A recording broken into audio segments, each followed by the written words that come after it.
Initialize sequence now. Ladies and gentlemen, buckle your safety belts, because it's time for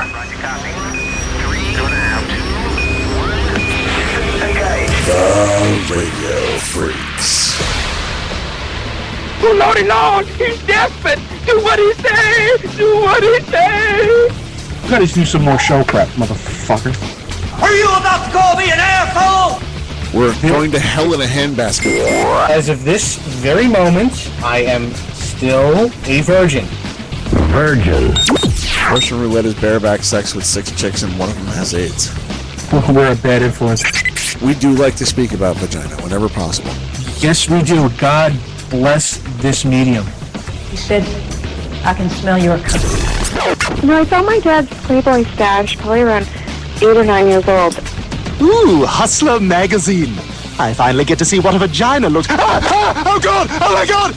I want the resurrection of the V-word. I've had it. Is that supposed to be sexy? Everybody accuses me of riding coattails anyway, so. Yeah, I might as well join in then. It's not a fucking man crush.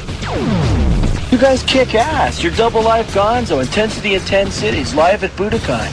I wish death and AIDS on a number of people throughout the day, just to get through the day. We're completely just fucking self-destructing.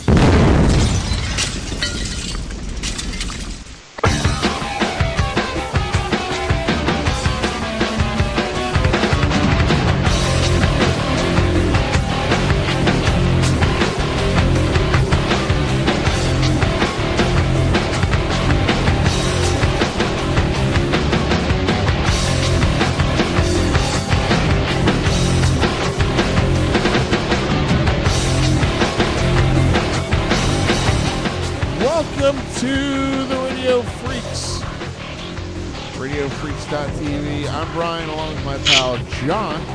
Hello. How you doing, bud? What's shaking? Not much. On the show tonight, from Super Troopers, Beer Fest, the Slammin' Salmon, Baby Makers, and their new stand-up special available on Netflix now, Mr. Kevin Heffernan and Steve Lemme from Broken Lizard. Nice. Joining us in the second half of the program, we're going to spice up the show. For a second try. Third try. Third try. Third time is going to be the charm. For the beautiful, lovely Latin adult star, Nikki Delano. There you go. We learned that from Kelly Shivari last week. Nikki Delano. Nikki Delano. I've been saying Delano because I'm a douche. But we already knew that. We don't know necessarily how to pronounce these people's names when we haven't talked to them. Nope, it's just a fucking crapshoot. We get emails and text information and shit. So it's you gotta guess. Darkman commenting on our opening. We've only been using this opening for 3 years, and this is the first time somebody's actually said this. Darkman says, there's times I wish death and AIDS on people throughout the day just to get through the day. God, you said that on the No Fate and Razor show, I think. Yeah, I think so. Anyway. I could have sworn it. Well, no, I think it was in the transition phase. Yeah, it might be. Or it was just me and you. But it's going to be a great show. Speaking of great shows. Great show. Clear your fucking calendar, people. Do it! April 24th, live from Headquarters Gentlemen's Club. It's the Radio Freaks live, celebrating our 100th show. We're going to be at Headquarters Gentlemen's Club in New York City, broadcasting live. We're going to have some guests. It's going to be a good time. And best of all, free. Absolutely free. It is a Wednesday night, which is going to be rough on some people. But if you can come out, we would greatly appreciate it. It's going to be a good time. We're going to have some live guests already signed up to do the show. Our pal, comedian Robert Kelly. Nice. So join us for that Wednesday, November 24th, live in New York City. More information, stay tuned to the show. Follow us on Facebook, follow us on Twitter. All that fun, happy horse shit. Horseshit! For those of you that can't tell, yes, I am under the weather. Under the weather, dude. You sound like you got something jammed with your nose. The weather drove over me like a fucking Mack truck. Let's put that. Ugh. Sound disgusting. In case you're wondering how to follow us on Facebook or on Twitter. How do I do that? Well, glad you asked. You can follow the Radio Freaks on our many different social networking venues. Where's the beats to it, though? There's no real beats. The Radio Freaks.tv. At TheRadiofreaks. At The Radio Freaks. At TheRadiofreaks. At The Radio Freaks. At The Radio Freaks. We're not doing it to just have the listeners be, have their fun. Yeah, we're trying to make them laugh, but in the end, I'm just trying to get Brian to laugh. And she said her computer sucks dick. Well, at least somebody in that house does. I know, they can all suck my neck. I was not doing anything inappropriate in my vehicle while I was working. Oh, I bet you were. I bet you were. What kind of person do you think I am? He's late for his first show as third mic. Third mic? It's not even a mic. It's two mics and a cell phone. Well, that's the power of technology. We can just have you on the phone and you're there. Brian. John. Were you hoping Patrick Swayze would come back from the dead and hold you up over his head in the lake? No, I was going to drown his ass in the lake. I've just been told to die in a fire. That means I've done my job well. At TheRadiofreaks. Like us on Facebook, facebook.com/TheRadioFreaks. Follow us on Twitter, twitter.com/TheRadioFreaks.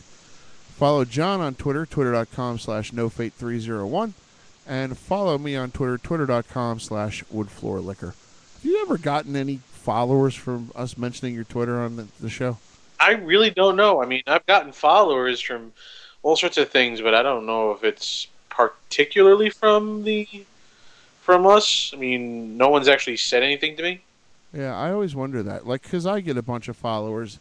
There'll be, like, times I'll get groups of followers from things, but I don't know if I can attribute it to anything.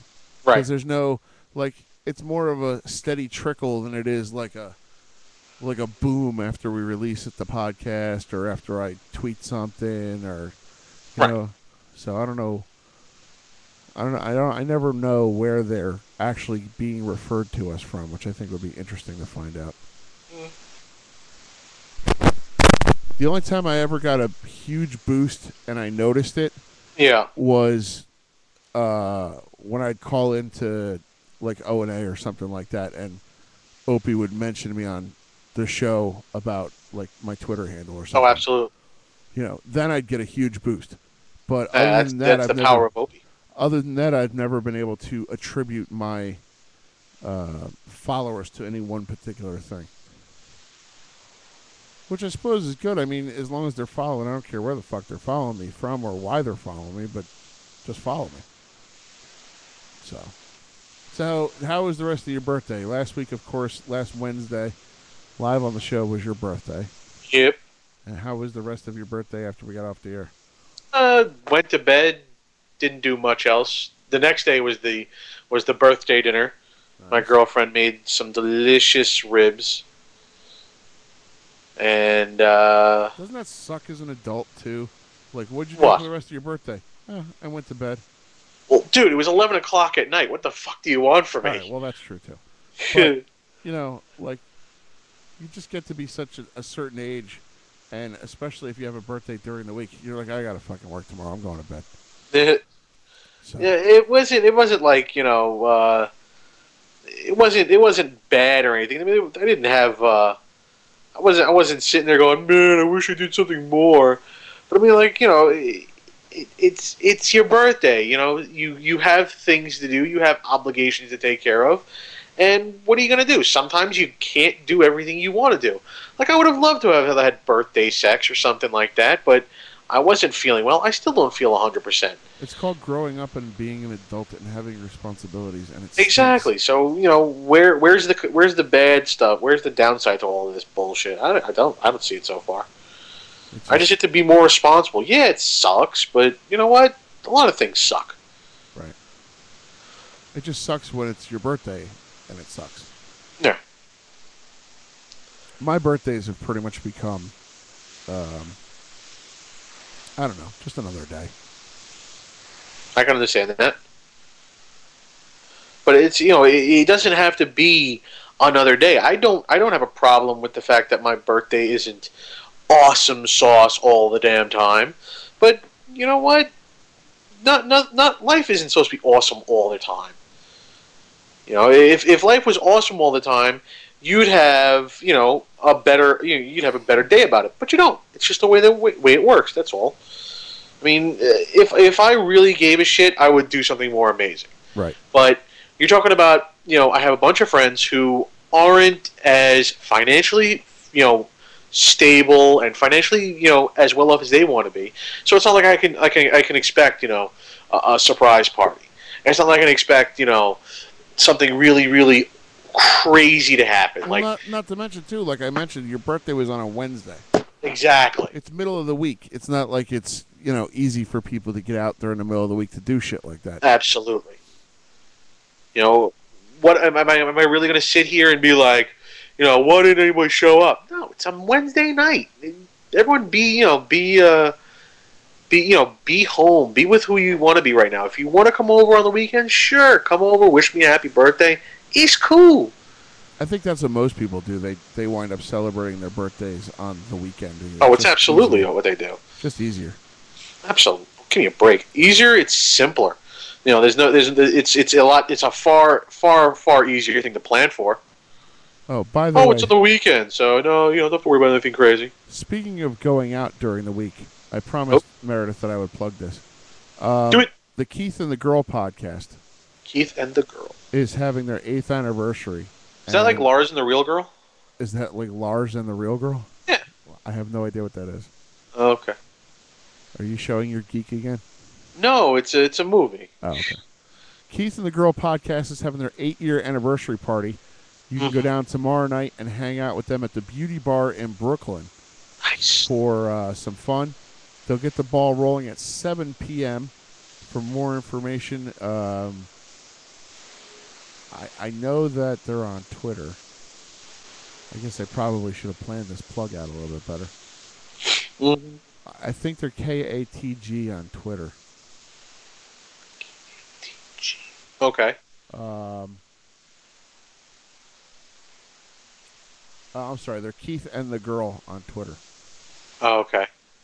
For more information, go to keithandthegirl.com. Again, it's at the Beauty Bar tomorrow night in Brooklyn, 249 Fifth Avenue, Brooklyn, New York, 7 to midnight, and happy hour ends at 8 o'clock. So you get 7 to 8 o'clock for happy hour, and the rest of the show goes till midnight. Okay. So if you're interested, Keith and the Girl's 8-year anniversary, go on down to the Beauty Bar in Brooklyn tomorrow night and check them out. Robert Kelly had Keith from Keith and the Girl on his podcast, the You Know What Dude podcast, not that long ago. So very nice. Yeah. We're supposed to go do his show.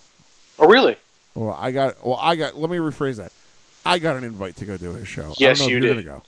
I was going to say, what the fuck you going to lie about, motherfucker? I got an invite to go do his show, so yeah. I may go do that sometime soon. If for no other reason than to promote us, because there's not a lot of people that actually we promote a couple things on this show. If you listen to the commercial breaks, a lot of them are joke promos and stuff like that, just to give us the time to, relax and decompress from the first half of the show and then restart the show. Yeah, take a piss break or something like that.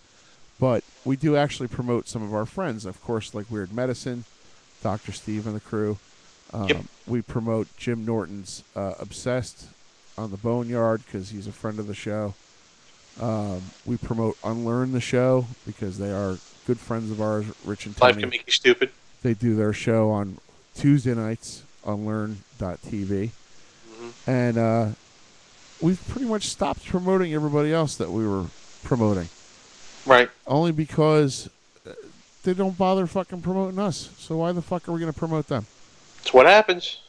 You know, when we promote every fucking week. It's the same with minor variation. It's the same commercial break every goddamn week. Yeah, sadly. So I would like to have sponsors, believe me. But you know, so you're getting promotion out of us every week. Promote us back. That's all we're asking. Please. So, on the phone now, our first set of guests for this evening are famous for playing the characters of Farva and Mac from Super Troopers, and of course. Well, wait, I have a disclaimer to make. Oh, okay. It's just Heffernan right now. Okay. It's Jeff Heffernan. Yeah, it's just Farva. That's like saying it's just Barry Bonds. Exactly. The greatest baseball player of all time. That's right. Well, let us welcome to the show properly the gentleman responsible for playing Landfill and Farva in two of your favorite movies, Beer Fest and Super Troopers. Mr. Kevin Heffernan returning to the radio freaks. Yeah. How are you, sir? Howdy, how's it going? Where's that slacker Lemmy at? I have a good story. He's hopefully going to join us, but I have he's in a little bit of a pickle right now. Uh-oh. And he's going, oh my goodness, how am I going to get out of this pickle? Right, how am I going to get out of this pickle? But I think he'll hopefully join us, but I can tell you the story about where he is. Want me to tell you the true story? Sure. All right, this is actually, we've never announced this, but the first time on this show, this is an exclusive for you guys. But Lemmy and I are shooting a web series next week that we've written. Nice. And we wrote that. We had this idea, and we wrote this web series, and this company called Electus agreed to bankroll it, and so we're going to start filming on Monday. Good shit. And so the nature of the thing is what Lemmy's problem is, and I'll tell you what it's about. But basically, like we've been traveling around a lot doing stand up, right? And so we've been in a bunch of airports or whatever. And a little while back, we're in one of these airports. We're sitting at the gate, and we're looking. And there's a dude sitting at the gate, and he's one of these like totally like tattooed guys, right? Like full arm sleeves, head, face, neck, the whole thing. He's right? committed to it. He's committed, like he did it. So we're sitting there, we're looking at this guy at this gate, and he's just reading a book. And Lemmy and I are watching this guy, and everyone who walks by him has a comment for the guy. Like everyone has like something to say to their wife or their girlfriend, or like little kids walk by and they say something, you know. Right. And so we're looking at this guy, we're thinking, God, what a funny existence this guy must have, like his day-to-day life. Sure. And so we started writing these sketches based on this guy's life.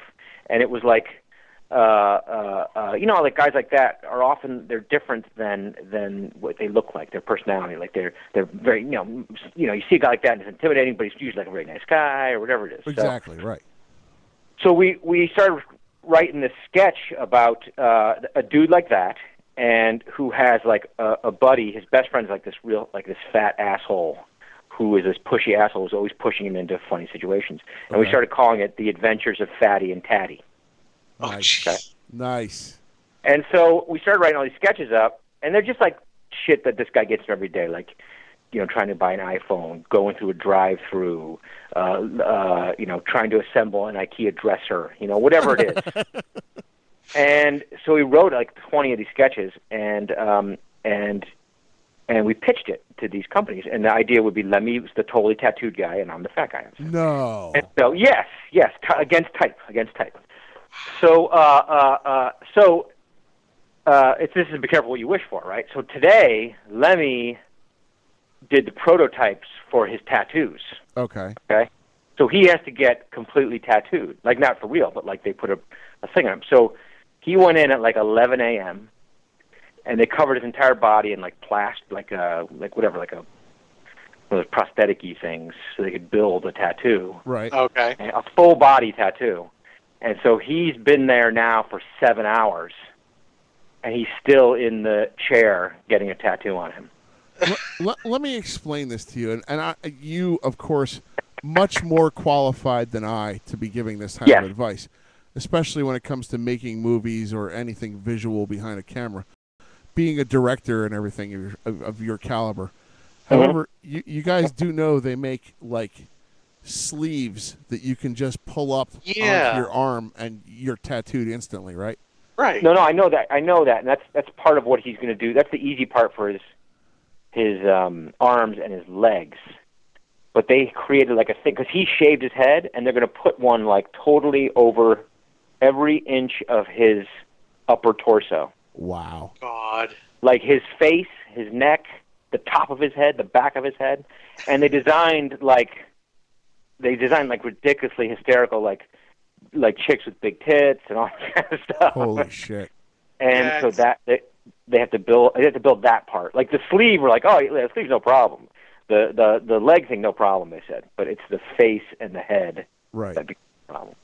How much of his face is he tattooing? Is he doing like a Mike Tyson thing, or is he going full out? No, it's the whole face. It's the whole face. Like there is no skin. Wow. Like Lizard Man. Holy shit. Yeah. Like you see those dudes every once in a while, you know, like walking around, and like you're like, holy shit, look at that guy. And so it's the whole. It'll be eyeballs and lips, basically, is what you do. No shit. That's funny. Holy crap. And so it's this character he's going to do, but now he's like bit off more than he can chew, I think. I was gonna He's say, trapped. A little much second guessing himself. Yeah. So I think he's like pissed now. I talked to him like an hour ago, and I was like, "What's going on? We're doing this thing. Come on." He's like, I'm still in the chair, man. I'm still in the chair. I was like, oh my God, I thought you said it was gonna take 2 hours. Holy and now shit. It's going on 7 hours now. I'm not gonna lie. I would have been like trying to feed him, like get him extra drinks, just so he'd have to pee at some point. No, I know. That's the thing. And he looks but it's kind of creepy. He did it for the Slam and Salmon too, but like they cover your whole head in like rubber or whatever, you know, right? And they create a mold. And he looks like in that time they're creating the mold, it's like a half an hour. You're totally encased. He looks like such a Boy Scout too. So yeah. It's completely like against his normal look to look like this. I know, and like you should see, like he sent me some like a picture of just like his chest right now, which is funny. But like in a little while, you can send me a picture of his face. We'll put him up, and you guys can link to him or whatever. But like the look, it's going to be ridiculous. It's going to be absolutely. That sounds so cool. Wow. So that kind of sucks because I wanted to bust his balls about his fashion sense. Well, he might be able to join us. He might jump in here. I don't know who told him that a like faded purple button-down shirt went with a burnt orange pair of corduroys.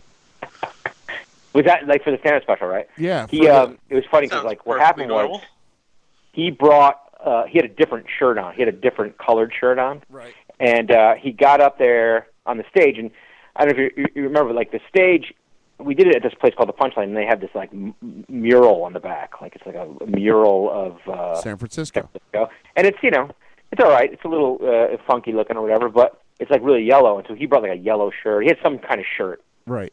And he put it on, and the camera guy was like, "No way! There's no way you can wear that shirt you're wearing. You're melting into the background." And he's like, "Oh my God, it's this other purple shirt." and so he had to wear that shirt, and he didn't plan on it, but then he had to. So you should rip into him. The purple kind of fades into the buildings and stuff too in the backdrop. So I'm surprised that worked. Yeah, no, he his wardrobe. He didn't think his wardrobe through. and the fact is though, like we shot that thing. It's basically 4 different shows, right? And we cut them all together. So you had to wear the same thing every single time for every single show. Of course. So once he did it, he was locked in. Nice. Poor guy. We're of course talking about Fat Man Little Boy, which is available on Netflix now. It's the new stand-up special, streaming live on Netflix that you can watch for free. From Kevin Heffernan and Steve Lemme. And I got a chance to watch this. It's hilarious as shit. You at least have some fashion sense. Brown, khaki, it's working. Thank you. But I'm just not getting where he decided this wardrobe was a good idea. Especially if you're going to shoot... His wife dressed him, maybe. I don't know what it is. Apparently. Especially if you're going to shoot a special that's going to be out there for a while for people to see. You would think you would put a little more thought into the wardrobe, perhaps. Yeah, well, that was the other thing. Like, I think he brought like some T-shirts, and then like they had logos on them, and then people were like, "You can't wear those logos; you have to clear them." Right. He just didn't think it through, you know. Right. Poor little guy. The only other critique, as far as like from a production standpoint, was the background was a little bit distracting. But other than that, it was awesome. Yeah, no, that's the like that was the thing. It's like you go to that club, and it's like a legendary club. It was like, you know, where like Robin Williams started, and guys like Dana Carvey, and whatever, you know, the San Francisco-based guys. So we were psyched about doing it there. And then we kind of scouted it out, and they had this mural there, which is kind of like a little, you know, funky, maybe a little outdated. And then the only other option was like they had this black curtain, so it was like, you know. Right. Yeah. What do you do? And then you guys would have gotten washed out against that too. So. Yeah, we went colorful mural background. I hate to ask this question because I'm sure you get asked this question a gazillion times a day, and I've seen it. You guys did a Reddit AMA yesterday, which you guys killed. Yeah. And they were asking it all over the place in there. But for those that somehow have not found the information all over the fucking internet, Super Troopers 2, of course, coming out. You guys are in pre-production with that now? We're still talking. We basically what happened was we've written the script, we given it to the studio, we started negotiating. It's kind of a long, boring story, but we started negotiating it, and then there were some like outstanding like legal like accounting issues from the first movie. Right. And so they said, well, we're not going to talk anymore about this until these things are resolved. And so they just recently got resolved. Gotcha. And so now we're talking to them again now. So the script's done, they have the script, and now it's just a matter of coming to terms with them. And hopefully it'll happen quickly, and the plan is to shoot it this year, like later on this year. So. Nice. Are you guys going Fox Searchlight with it again, or? Yeah, we have to. That's been part of the holdup, is that you can't shop it around because they own the rights to it. Gotcha. Based on the first one, so there's no like you can't have any leverage going anywhere else. You're kind of stuck, and you know, so it's kind of a slow process. Right. So. I know it would have been great probably for you guys to shop it around to somebody like Warner Brothers, who did Dukes of Hazzard and Beer Fest with you guys, because I'm sure they would have been on board with that, especially with the success of those two movies. Yeah, no, it's kind of funny because like, I mean, Searchlight did a great job, but like it's not their bread and butter like a movie like Super Troopers. Like they're more kind of artsy, you know. And right.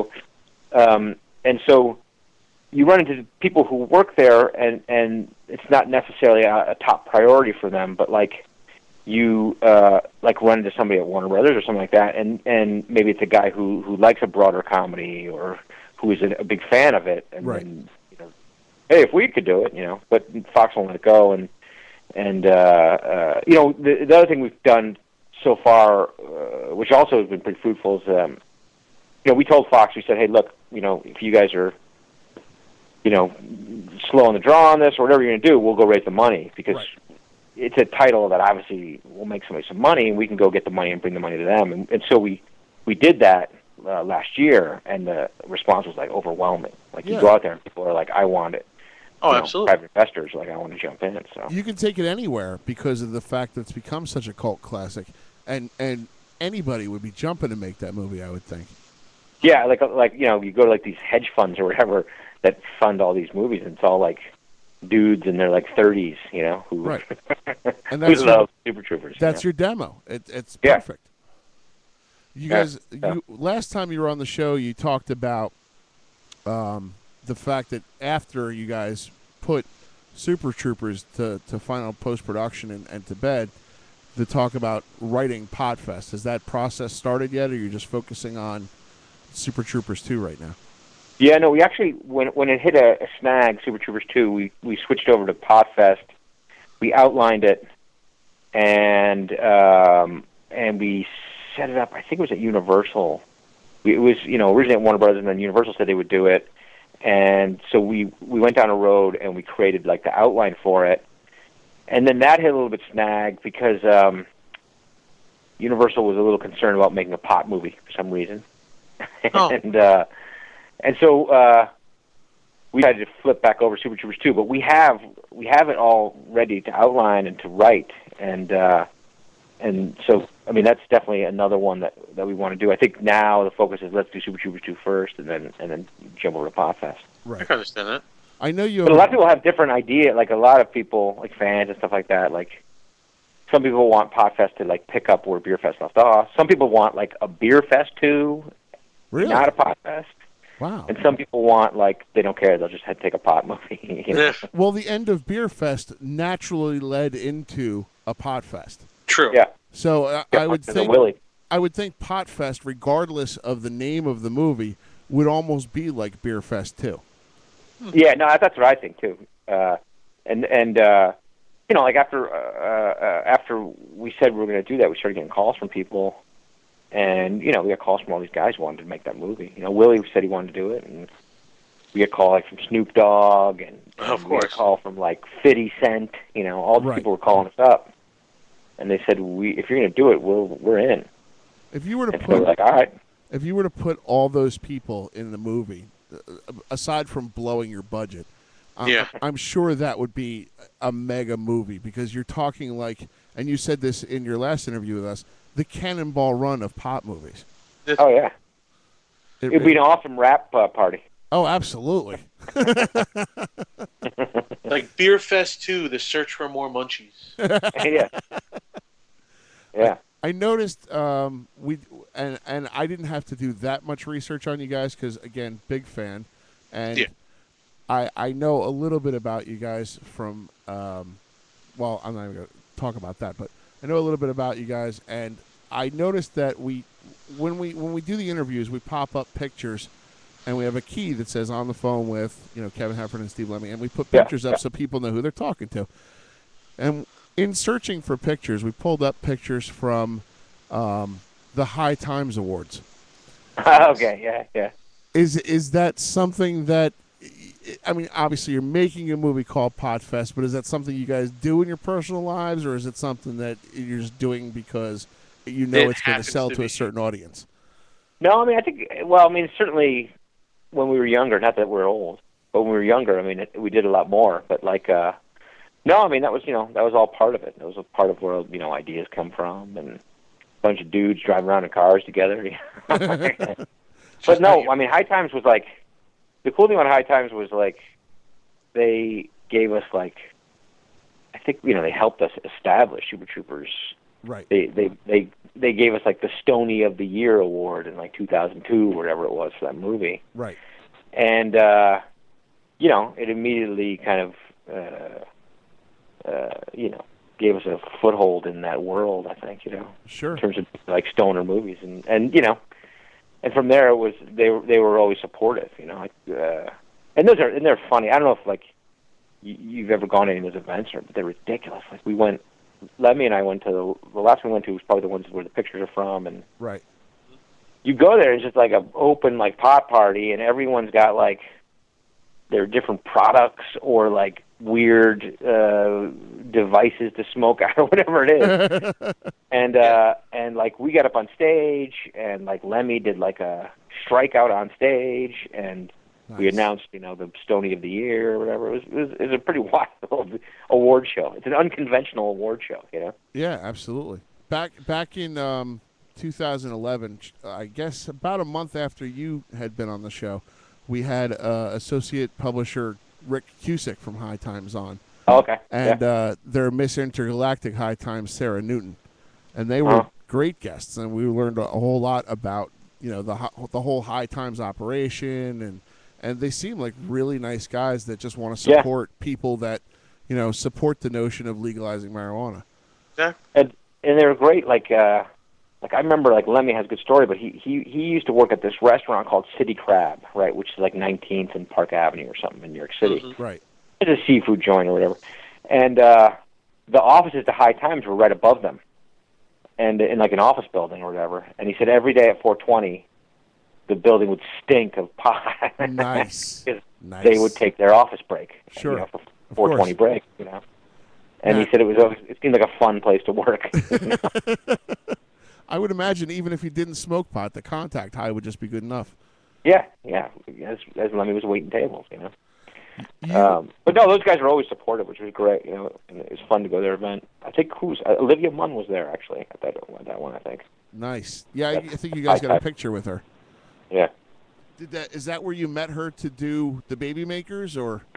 No, she was a huge Super Troopers fan. She was a huge Super Troopers fan, and she hosted that show on G4.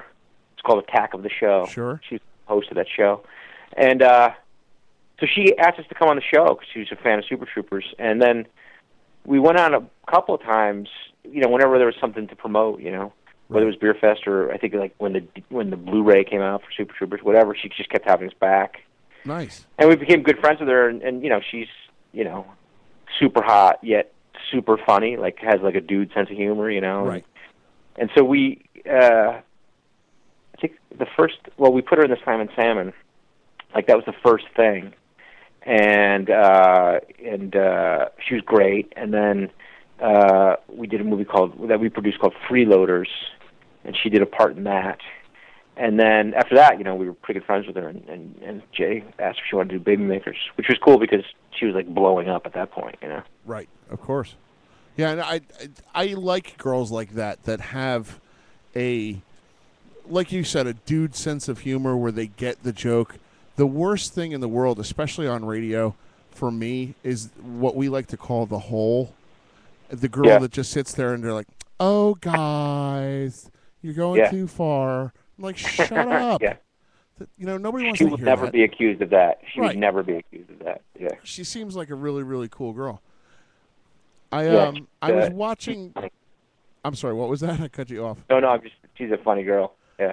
I was had the pleasure of sitting down and watching the Baby Makers this week. Oh, good. Okay. And I don't understand for the life of me why that movie didn't do better than it did. Yeah, no, it's a funny movie, I think. Yeah.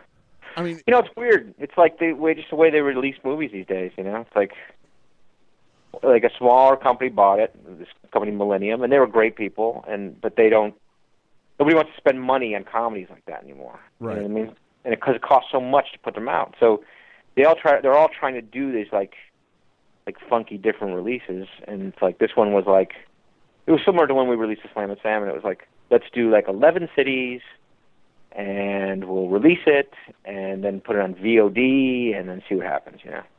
And then nobody hears of it, you know what I mean? Right.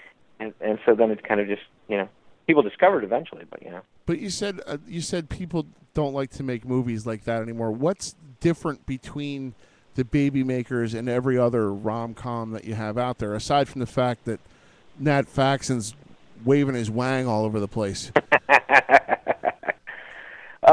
You know, it's probably the level of the star. It's also, I mean, like, it's just like, I don't think they even make that many rom-coms like anymore. It's just weird. Like, if you look at the last 2 years, the $15 million comedy, it doesn't necessarily exist so much anymore. Right. You know what I mean? Right. And so, I mean, you know, you can get into that realm of like the J-Lo rom-coms or whatever, but like the rom-coms like that we watch, you know, like I guess Judd Apatow still makes them, right? But his are like $50 million, you know. Sure. The problem is that the system has become so fucked up in the sense of like, it costs so much money to break through the din of everything. It costs so much money to get the word of a movie out there that they want to, they'll budget something that's they'll promote something that's like over $50 million budget, but right. In the 15 world, they don't want to spend their money on that because it's not worth it to them. I guess that they're more focused on movies now, like the Avengers and 300 and things like that. Yeah.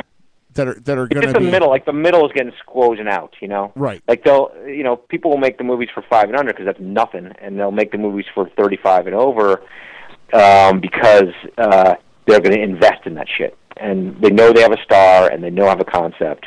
Right. But it's that middle movie, and they're movies that we grew up watching, but they don't. It's just hard to get those movies made, you know. Right. I mean, that's discouraging because it makes you wonder how a Super Troopers 2 or a Potfest is going to fare in that type of a market. You know what I mean? Yeah. Well, the luck is, I mean, the sequels they're happy to do the sequels. You know, it's you know, it's breaking through in other ways. I guess because I guess whatever. There's always the system adjusts and they become these outlets and these movies. I mean, these companies are desperately trying to figure the system out. Right. And you have movies like like Paranormal Activities and Insidious and those kind of movies, who you make it for a certain amount of money and they make a shitload of money, and because they figured out how to do it, and they're still figuring out comedies. They're trying to figure out how can we get it out to the biggest audience without spending all that money. Right. Well, I figure it out at some point. I think to a certain extent, I mean, you have to spend money. I mean, there's no two ways about it. If you want the recognition and to make that return, you're going to have to spend the money. It's like anything else. You want to make money, you got to spend money. So, I mean, and we've run into that with these companies. Like we'll go and do press tours and all this other stuff, and for a bunch of movies that we've done, and it might not hit on that opening weekend, and the film people are like, "What?" The companies are like, "What happened?" And you're like, "Well, you didn't spend any money." Like it's like we were, I remember for the Slam and Salmon, we were. They were opening the movie at like 3rd and 11th in New York City, right? Right. And they had like an after party at a bar right across the street. And so they showed the movie, and the movie's playing in the multiplex there right in the corner, and we're at a bar across the street. And there's all these like college kids and all these people in this bar, and they recognize us. And they're like, "Hey, what the hell are you guys doing here? Super Troopers guys, what the hell's going on?" And we pointed, and we're like, "Our movie is playing at that movie theater right now." And they're like, "Holy shit, we never even heard of that movie before." We're right across the street from the movie theater. It's just that it's hard to break through. It's kids that are obviously fans of yours, and they're sitting across the street from your new movie and have no idea about it. Yeah, that's crazy. Yeah. You mentioned the Slam and Salmon. Of course, in that movie, you worked with the great Michael Clark Duncan, who's now passed. Yeah. What was, working with such a guy that, I mean, I know he's got a sense of humor to him. You've gotten to see in different roles that he's played his sense of humor, but obviously a very physically intimidating guy. He shows up anyway. Oh, yeah. What was that like? What was that like to try and pull the funny out of him on a set? Well, it was weird because we didn't know. Like, we didn't, like he had done, I think at that point he had done like Talladega Nights. That was one of the only big comedies he'd done. And he's not like the super comedy guy in that movie, but that's one of the only other ones he'd done. And Jay kind of knows Adam McKay, who directed that movie, and talked to him, and he goes, "No, the guy's funny." And I'm like, "Okay." And so I remember I talked to him on the phone, and he was very serious. And we tried to set up a rehearsal before we started shooting, and he canceled or something. And we're like, "Okay, I don't know what the hell's going to happen here." And he shows up on the set, and he's 6'6".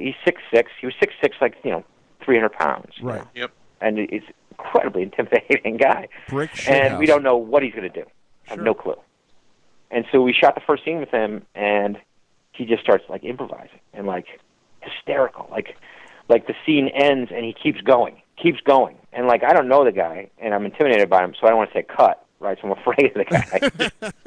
Right. And he just goes and goes. And we looked at each other and we're like, okay, I think we're going to be all right here. And, it's one of those things where, like, and it happens with a lot of actors that you meet, everyone wants to do comedy. You know what I mean? Sure. And, like, they're in serious movies or whatever, action, whatever it is, they always want to do comedy. And so you get a guy into that situation and you give him a little leeway, and then he has a blast, And, we had a great time writing that character. It was our favorite character, in that movie, and then he brought to life. And so it was great. I mean, there's always an element of danger to it, though, because he's an intimidating guy. He would always, like, pull some prank on you or some trick, or, like, you're giving him, like, direction for a scene, and he's looking, like, right at you. And he used to do this thing where you go, like, you're talking, and he would stop you, and he goes, "Kevin, if I were to attack you right now, could you defend yourself?" I was like, "What? What do you mean?" Goes, after you were done, if I attacked you right now, could you defend yourself? After you were done changing your pants, what was your response? Yeah, there you go. You just stand there, and then like he'll break into laughter. You know what I mean? Like he's that guy. Like we ended up after the movie was shot, we tried to develop it into a TV show, because we figured, it was fun, like a TV show in a restaurant with a guy like that, right? Right. Absolutely. We developed it. We pitched it around to the networks, and Mike wanted to come around to the network meetings. And we got to the first one was like ABC, and he was like, "I'm gonna do something in this room." And we're like, "No, Mike, don't." He's like, I'm gonna do something. And like, "No, please, let's just pitch it." He's like, "No, let's do something memorable." And we're like, "Oh shit!" And so we get into this pitch meeting, and he like in the middle of the meeting, like I said something, and then all of a sudden he looks at me. He's like, "You never respected me." And I'm like, "What?" He's like, "You never respected me when we made this movie." And the executives from ABC are looking at each other like, "What the fuck's going on here?" And all of a sudden, like Mike stands up, full 6'6", and starts yelling at me. And then starts yelling at all the Broken Lizard guys. He's like, "This is bullshit. You guys never respected me. You guys suck." And then he walks like out the door and like slams the door, like the whole room shakes. Wow. Right? And he leaves. And we're sitting there, and we know what he's doing. We know he's screwing around. Right. You know what I mean? These executives, they have no clue. They've turned white. They're probably shaking in their own boots. Yeah, they have no clue. And you know how, like, you pull a prank like that, and then, like, you know, a minute later, the guy walks back in the room and he laughs. He's like, "I'm just kidding," right? Right. Well, Mike never did that.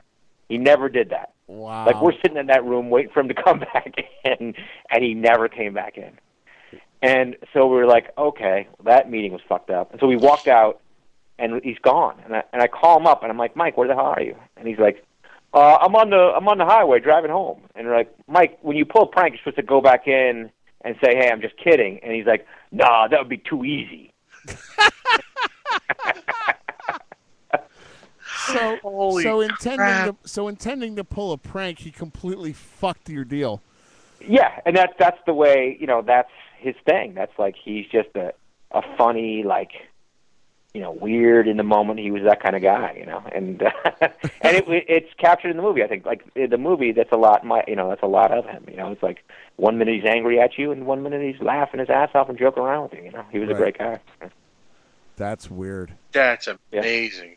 You guys, just today took a dive in another different direction. You guys have got like many pots on the fire. You guys released your new podcast, Chewing It with Kevin and Steve. Yeah. Are you? Yeah, it's exciting. We know, like, we've been doing a lot of podcasts, and we were actually doing Todd Glass's, right? He was on your show recently, right? He was on our show last week. Okay, great. Yeah. And great guy. He's a great guy. Yes. We had never met Todd before, and we went and did his podcast. And we're sitting there talking to him and the producer, and they were like, you know, "This is really fun. This is one of the, you know, just the most fun we have. You guys should do this. This is great." And we were kind of talking about, like, yeah, you know, it is kind of fun. You know, we have stories and friends that, you know, can interview and whatever. And oh, yeah, absolutely.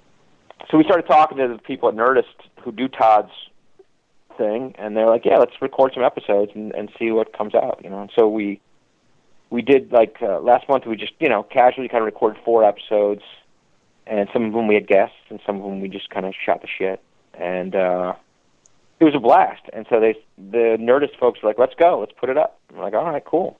And so they did. Nice. And considering all the work you've done so far, I mean, it's got to be a lot easier to just making that transition to the podcast. Me and Brian have been at this for what, like 2 years right now, 3? 3, almost 3.5. So it's you guys love it though. You love it, right? Oh, Yeah, absolutely. And that's just with this show. We did a podcast together right before that, but it was a threesome, and the one guy dropped out, so we kind of stopped doing that podcast, took a break for a little while, reformulated it, and then this was the result of that. Yeah. Right. So we've and really been, and you guys have a great time. Yeah, we've really been doing it like 5 years, and I am really pissed off if for some reason we have to cancel a show or have to move it. So because this has become my baby. Right. So I mean, it's and really it's a blast, something. Yeah, we love it. It's a time that we get to sit down and talk to each other, because we don't talk to each other that much. So we get to catch up on what's going on with our friend, and we get to talk to cool celebrities. So I mean, what's not to fucking love about that? Absolutely. Yeah, no, I think that's what we're going to try to do. I mean, like, we did 4 episodes. We had some guests. Like, we did the next week's one is going to be Nat Faxon. And so we had Nat, who's a buddy of ours, and he's been in a bunch of our movies, and recently, you know, won an Oscar. Right. Yeah. And so, you know, he's done all kinds of good stuff lately, and so, you know, it was fun. I had him in, shot the shit, and, you know, we're going to travel, you know, we travel around and do our stand-up, too, so we, you know, got the recorder, digital recorder, and we're going to do some, you know, record some stuff on the road, and, you know, it'll be fun. I was going to say, you guys, between the stand-up on the road, the podcast, making Super Troopers 2, making Potfest, or writing Potfest. Making the Adventures of Fatty and Tatty. Making the Adventures of Fatty and Tatty. Like, do you guys fucking see your wives or your kids or sleep? Are you or dating now? Shit? Jesus. Yeah, Lemmy and I just decided we're going to get in a relationship with each other because we don't have time for anything.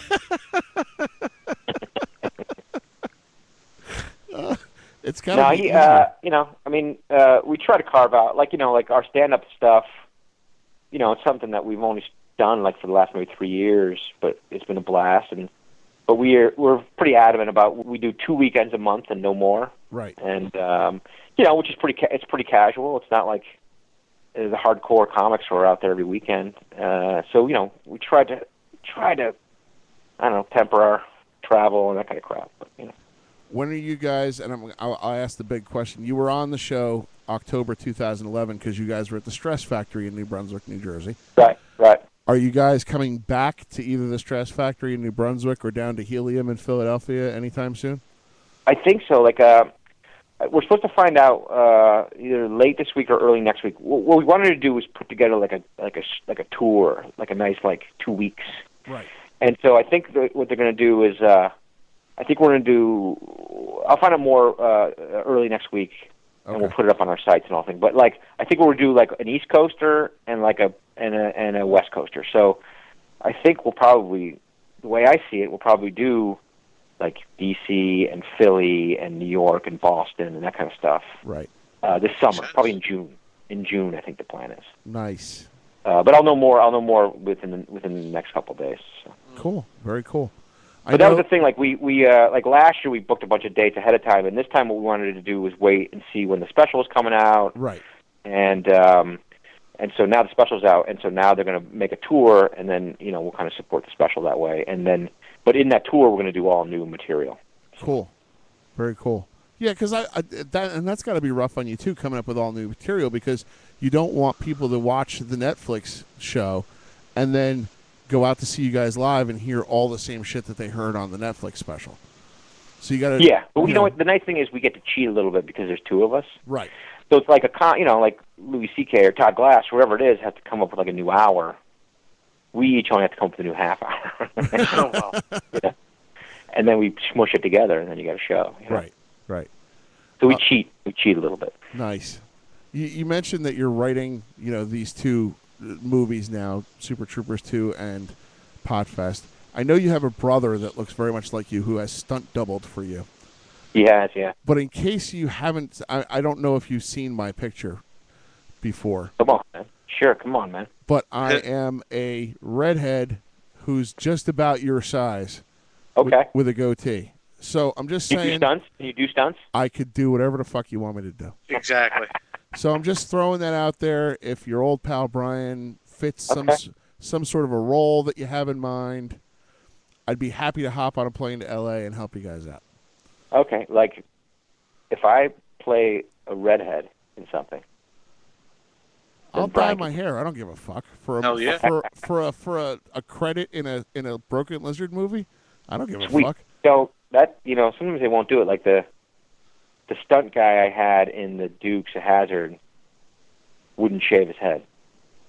Really? He showed up and saw that I was bald, and then he's like, "I'm not getting bald." What? And then he would shave his head. I went bald all last summer because my niece had cancer. Baldness, not a problem. Sure. So my other stuntman, this guy Ken Clark, who's awesome. He shaved his head, but there was a dude there's a scene where a thing explodes, and the dude. Right. Packed with C4. But you'll do it. Yeah, I'll absolutely. That means you shaved his head for some tattoos, man. Wrap me in some fucking Kevlar. I am there. Okay. All right. I have a gay love scene. Oh, come on, Kev. I need a stunt double. I knew he was going to go this way. I knew it. Yeah, but you know what? You'd still do it. I probably still would. You know what? Let's not lie. I tell you what, though, in the script for Super Troopers 2, there is a kissing scene between Mac and Farva.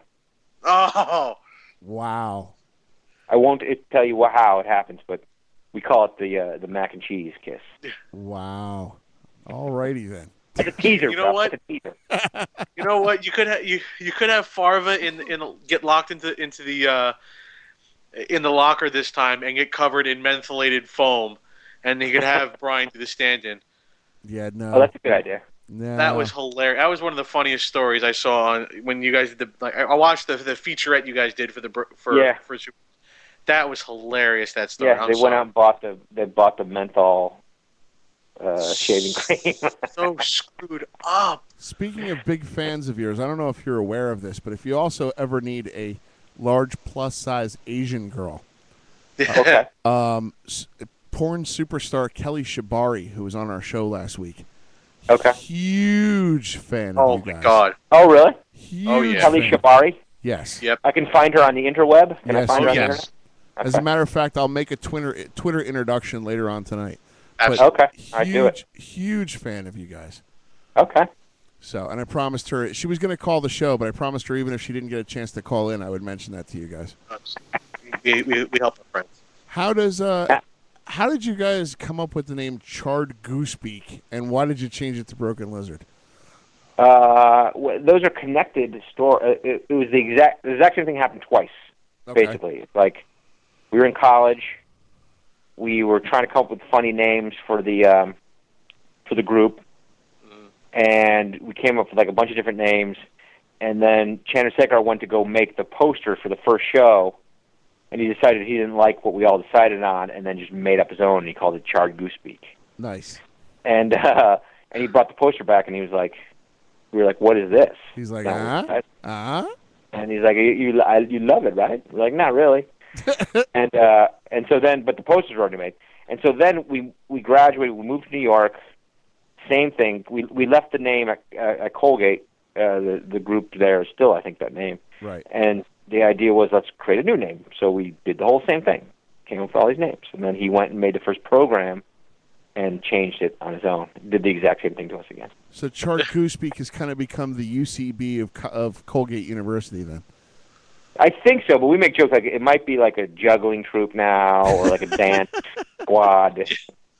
Like it might be a dance squad now. I'm not sure, Nice. but like it may have morphed into something else. Oh, there you go.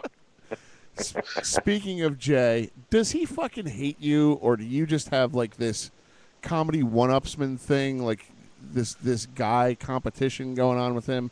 Because it seems like in these movies, he just wants to fuck with you unmercifully. You know, with Beer Fest, you were in the vat, which of course you had to urinate in, and you found out later on, of course, that the tech guys had also urinated in. Right, that's right. So you had to lay in that and pretend to drink yourself out of that. You know, you in Super Troopers, you of course got flowered, standing there naked. Yep. Where does Jay just fucking hate you, or what? No. We go back and forth because like that's what happened. So Super Troopers, I was naked. Club Dread, we decided to turn him into like this. Like we wrote his character as this foppish, like British accent Rastafarian dude. Right. And then we do the scene where he pulls his pants down and he has like the mangina. Right. And so he had to do that. And then Beer Fest was to me, and then Slam and Salmon. I got him. We wrote him taking his pants off like I think 2 different times, and there's like a scene in there where he's like shoving, like his pants are down. He's shoving like a fish into some customer's mouth, and I got a nice close up of his creamy chocolate ass. Nice. Yeah. So it's just a matter. Yeah, no, that's the fun thing. You get to go back and forth with each other. So it's a matter of one-upsmanship at this point. Yeah. Nice. Yeah, but now you got to get everybody else naked too. That's the whole plan. The whole plan is just got to keep getting guys naked. Sure, absolutely. For the ladies. Yes, for the ladies, and also to just make yourselves all that much more uncomfortable. Because I think, and I don't know if this is why you really do it, but to me, a certain amount of uncomfortableness will always bring out a great amount of comedy. Yeah. So, totally. I don't know if that was your thought process behind that, but to me, that's my theory, is that a certain amount of uncomfortableness, especially with guys that you're close with, will always bring out a certain element of fun and comedy to it. That's generic. It's not forced. It's very generic. Yeah, and I think when you're like comfortable with the guys that you work with, that you can get that kind of uncomfortable, funny shit out pretty well. Like pictures of you and Lemmy in bed together, naked. Exactly. Exactly. It all works out. It all works out. Well, tell Lemmy that he's fucking missed out on a fun talk. Sorely missed. But here's what you need to do, though. Now, he should now come on your show like next week or the week after that or whatever. Like, you know what I mean? I think he should. I think he owes us. Yeah. So I will definitely shoot him an email and a tweet, and we will figure that out. I'm going to talk to him later when he gets out of the tattoo chair, and I'm going to tell him. Poor guy. He's just probably sitting there. He probably has an itch on his nose. He can't touch it. As if sitting in the tattoo chair wasn't torture enough. Now he's got to fucking come do this horse shit. He's getting giant tits drawn on his back. Nice. Good shit. That's just so smart. You can catch your favorite two boys, Steve Lemme and Kevin Heffernan, from Super Troopers, Beer Fest, The Slam and Salmon, all the great Broken Lizard movies, on their new Netflix DVD special, Fat Man, Little Boy, which I thought was interesting that you named your special after two Japanese bombs. Yeah. Just saying. We were concerned that people might say, that our show's a bomb. But screw it. No, I tell you, man, I watched it. And I'm not just saying that because, I'm helping you guys, but I watched it, and it is hilarious. It really is. Oh, good. Thanks, man. And you can watch the special for more behind-the-scenes stories and stuff, because you guys do like a little story segment in between your stand-ups, too, which is really cool. Yeah, so. Yep. We got a new one for this new show, too. So. And go to thenerdist.com to check out Chewing It with Kevin and Steve, their new podcast that's out. You can follow them on Facebook, facebook.com/. Now, why I made this so goddamn difficult to promote, I don't know. But you can, it's especially to say, but facebook.com/Heffernan Lemmy is not that hard to pronounce. I don't think so. It's not. But you know what? Like, people get all confused by it. You're like, it's just our last names. Yeah. I know that one of your concerns was people finding you. And I can honestly say, if I put Lemmy in the search in Facebook or HEF, instantly pops right up. I know. No, I think it does too. So that's Lemmy. Lemmy was concerned with that. We can talk about it. You can follow Kevin on Twitter, twitter.com/Heffernan Rules. That's HEFFERNANRULES. And you can follow Steve Lemme on Twitter, twitter.com/Steve Lemme, STEVELEMME. And check out all the shit they're doing, because they're doing a lot of it. Kevin, we really appreciate you coming on the show, man. And you can best bet I will be busting Lemmy's balls. Okay. Thanks, man. Good. Thanks, guys. We really appreciate it. Have a great night. Yeah, thanks, boys. We'll all talk right, to you later. Kevin. Take care. Have a good one. Bye-bye. Kevin Heffernan, ladies and gentlemen, from Super Troopers, The Slam and Salmon, Beer Fest, and all the other great movies. I'm losing my voice. I'm losing my goddamn voice. Oh, it's just a little bit at a time, my friend. I started to do it last week by the end of the show. Mm-hmm. But it's now becoming much more pronounced. Just a little bit. Anyway, we will be right back with more Radio Freaks and the beautiful Nikki Delano after these messages. After these messages, we'll be right back.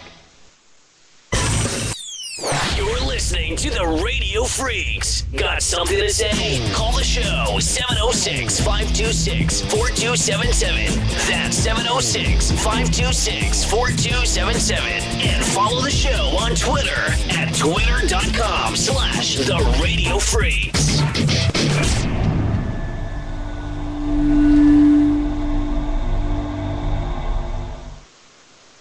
Hey, this is Adam Farrar from Top Gear, and you are listening to the Radio Freaks on RadioFreaks.tv. You little freak, you. Hey everybody, it's Jim Norton. What do I love about being on the Boneyard? I think I love the fact that I work for Ozzy Osbourne. Like, you know how bad you have to fuck up for Ozzy Osbourne to fire you? Because I love Ozzy, I love the music, I love the family, but I love job security. What the fuck am I gonna do that's gonna make Ozzy go, get rid of him, he's too weird? Jim Norton, obsessed on Ozzy's Boneyard. Weeknights at 10 Eastern, 7 Pacific. Sirius XM Channel 38. Weird Medicine with Dr. Steve. Erythrasma, sebaceous cysts, pogonadism, and then their nipples fall off. Gentian violet, purple-looking penis. Weird Medicine. The first and still only uncensored medical show in the history of radio. Saturdays at 10 p.m. Eastern on the Opie and Anthony channel. Fluid. The following is a paid, politically incorrect announcement. Looking for something to read, are you?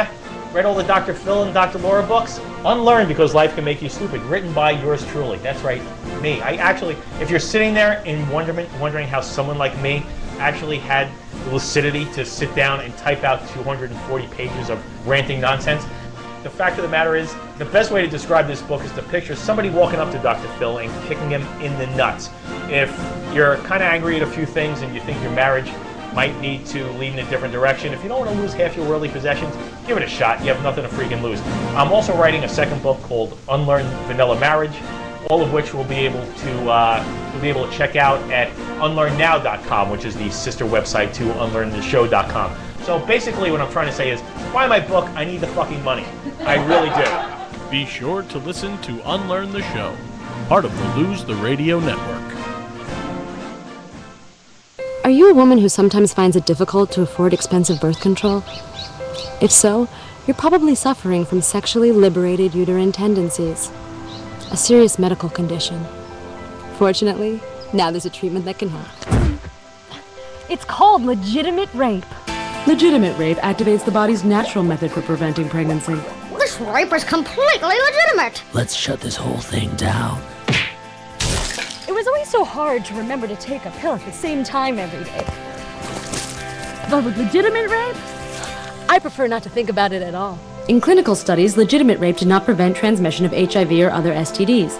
Side effects of legitimate rape may include depression, nausea, insomnia, bruising, and accusations that you're just being hysterical. Legitimate rape isn't for everyone. To find out if it's right for you, ask your doctor. Ask your congressman. Under the legal definition of rape that Congressman Todd Akin, Paul Ryan, and 171 other Republicans co-sponsored last January, legitimate rape must be forcibly applied. In layman's terms, that means if you're just a 13-year-old who gets molested by your gym teacher, or college girl who just gets drugged and wakes up naked in an unfamiliar room, under the Akin-Ryan rape guidelines, your rape is not legitimate, and that means you could still get pregnant. Legitimate rape. It's like regular birth control, except as imagined by crazy people. I'm Vinny Brand, and this is the world-famous Stress Factory Comedy Club. Every single weekend, right here in New Brunswick, the biggest names in the business. Get some great food and a cold beer, and you'll see the best stand-up comics the country has to offer. Log on to StressFactory.com to buy your tickets and check out all the best show information. Or call us at 732-545-4242. The Stress Factory. Your friends are right. This place is great. When my mom is a my daddy goes to AshleyMedicine.com. There he can lots of other women. When I grow up, I'm going to be an Ashley Madison man because my daddy's raising me without any moral compass whatsoever. Ashley Madison, find your lovers here. Why exactly are we singing this? Daddy, what's a rotisserie? Hey, do you live in a high-risk neighborhood? Do you worry about somebody breaking in and taking all of your stuff for going through your unmentionables? You not? Hey, Joey, we got a job for you. Back to the questions. Aren't you afraid of losing all your valuables? Well, here at Joey, Louie, Vinny, and Gino Security, we'll give you a grade A protection. What? What do you mean we don't use the word protection no more? All right, I got it. Grade A security. See, what we do is we send out the Joeys to your home, and they sit there with you all night and day, even if you ain't there, and watch your stuff. And if anyone breaks in, we'll just break their kneecaps is all. What? What, we can't say that either? Alright, if anybody breaks in, we'll just think about it. Hey, shovels are cheap anyway. Anyway, just call us, the Joeys. We're not in your local phone book. Just visit the nearest hospital and ask the guys with no kneecaps. See you later. Hey, Vinny Gomar, let's go get some pasta. Please note, we aren't responsible for broken windows, missing food, photographs taken, missing clothing, broken furniture, internet fees, the Joey's watching you undressed, live tracks in the yard, or damages from accidental security breaches. And for a slight fee, we'll keep an eye on your teenage daughters. Thank you.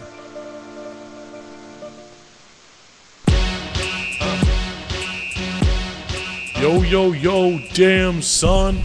I was here to talk to you about Bro Flowers. Yeah, that's right, broflowers.com. If you needs to get Valentine's Day flowers for your mama, your baby mama, your shorty, or your secretary, broflowers.com is the place to go. Shit, we get you the freshest flowers money can buy. We use our assorted network of growers such as hospitals, churches, cemeteries, nursing homes, and those fucking gas stations where you could buy a rose for $1 and shit. We use all them to cut out the middleman and give you the best prices in town, son. Shit, we ain't kidding around. And yo, if you act today and enter in code word Obama when you place your order, you gonna get a free, that's right, a free vase courtesy of Maxwell House, son. Yeah, shit. Broflowers.com. When you got to get the best flowers for Valentine's Day. This is Justine Jolie, and you're listening to the Radio Freaks at radiofreaks.tv.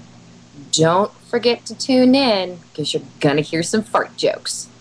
And now back to the Radio Freak. Brian is a big fat and the other guy is a dumb who doesn't ever say anything interesting. Ugh. You're getting me in so much trouble.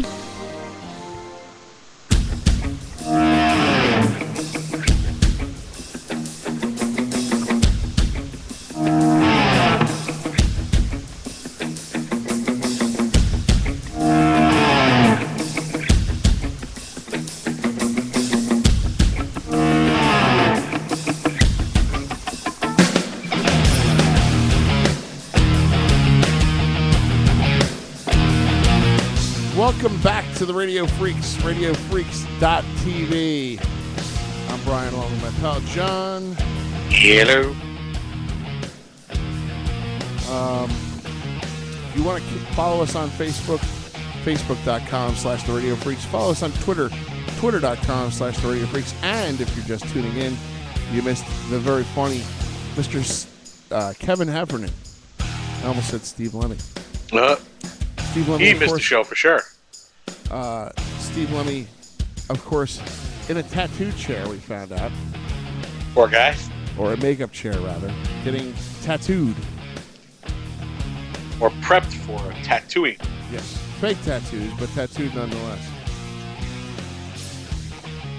So, you missed a great interview with him.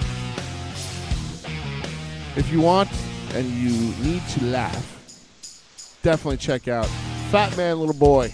Their new stand-up specials streaming live on Netflix. Available now for free. Go to Netflix and search Heffernan or Lemmy and it'll pop right up. Or go to the newly added section and it's listed right there. Have you seen it yet, John? No, sadly I haven't. I've been kind of busy the last couple of days. It just came out March 1st. Yeah, I'll be watching it as soon as I can, believe me. Definitely highly recommend it. And of course, like I said in the interview, I watched Baby Makers for the first time the other day, and that very funny movie too. I don't know why that didn't make it bigger. I don't know really either. I mean, Olivia Munn is a big enough draw for a lot of people, at least for me anyway. So, go check it out on Netflix and support their podcasts. Chewing It with Kevin and Steve on the Nerdist Network.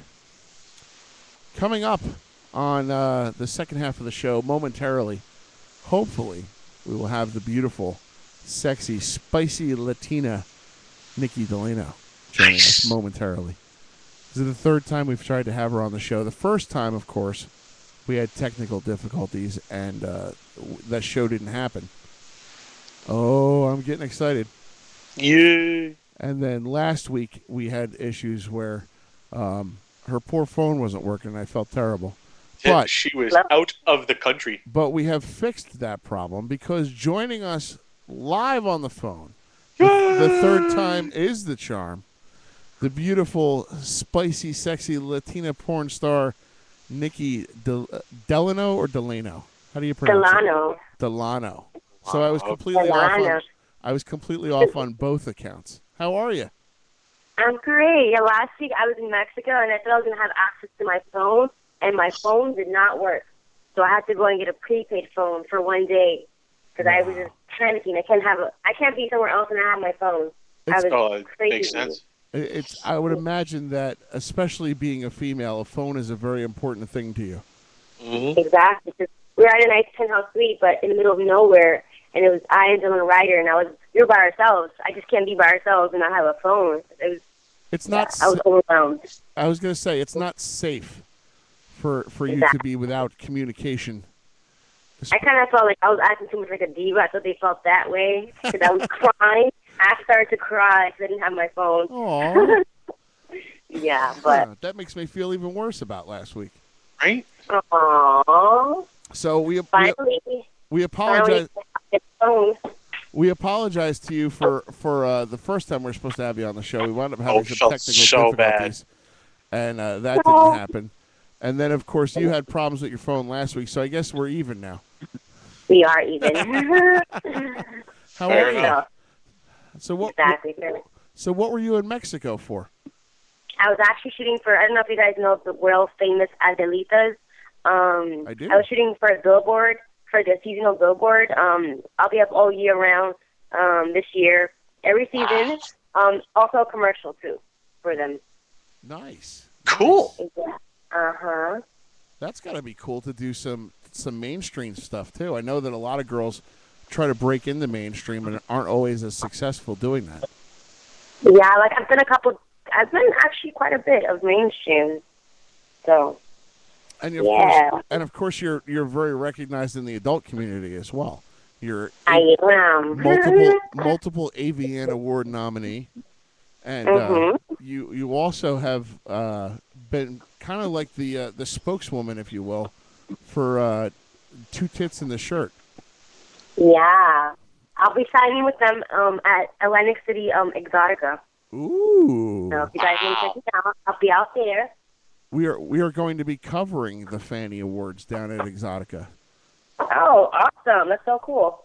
So we broadcasted live from the 2011 Exotica up in Edison, New Jersey, and then of course last year, John went as our correspondent and got us some interviews with some different people, and we're going to be doing something similar this year where we're going to be covering. I believe they're going to have a pink carpet, so we're going to be very nice. We're going to be covering the pink carpet. So, and of course, you can be voted for. What categories do you find yourself most identifying with? I think I have, Lady has me up for Best Anal, for Best Non-White Performer, for Ethnic, Best Oral, and Best Performer. Wow. So you're multiple nominated then? Yes. Nice. And if you'd like to vote for Nikki, you can go to thefannies.com, and there you will find all the categories. We talked about them a little bit last week when we had Kelly Shabari on the show, because she's nominated. Awesome. She's nominated, of course, for BBW Performer of the Year. She's very nice. She's a very nice girl. The Whole Lot of Love category. And then they've got Male Performer of the Year, Ethnic Performer of the Year, Best Movie, Transsexual Performer of the Year, Best Director, Best Oral, Best Underrated Star, Best Anal, Female Newcomer of the Year, Webcam Girl of the Year, MILF Performer of the Year, and Female Performer of the Year. Do you have any favorites for any of the categories that maybe you're not in? Actually, no. I think I'm pretty good. I'm pretty satisfied. Just sticking to the categories you're in. No particular people that you'd like to see win some of the other categories? Best MILF, my friend Kendra Love. And the other one, I'm not too sure. I really haven't really looked at the other ones. Okay. I've been so busy, I don't know. No, dude, I can understand. Yeah. It's got to be. Hopefully, you would win one of these categories because I'm sure it's an honor to be nominated for all these award programs and stuff like that. Usually but is. It's even nicer to win. Mm-hmm. Exactly. To get recognized for your hard work. Yeah. Even though it's sex, but it's still hard work. Well, I mean, what they finally produce obviously is sex, but you know, a lot of people don't know behind the scenes what goes into making a successful scene like that, and it's a lot of hard work. It is. It's got to be disciplined. It's the same as a 9-to-5 job. You're on set for many hours. You have to do a great job because if not, you won't get hired again. Right. And you just gotta, just do your thing out there. Do you find that being a Latin performer is more in demand in the industry, or is it more of a niche, or does it really not matter that much? With me, I'm very, you can call me a chameleon because I can portray a white girl. I can portray Latin, So for me, being Latin is just extra plus. For me, I get to play other roles versus just a regular white girl. So, as many people, they didn't think when I first started that I was Latin because of my skin color, my hair color, and my eyes. Right. So, but you actually have some Italian in you also, don't you? I do. Nice. I do. I'm mainly Latin, but I do have Italian. Nice. Very nice. Yeah. And I noticed we like to do a little bit of research and homework on our guests before we have them on the show. And you and I share the same birthday.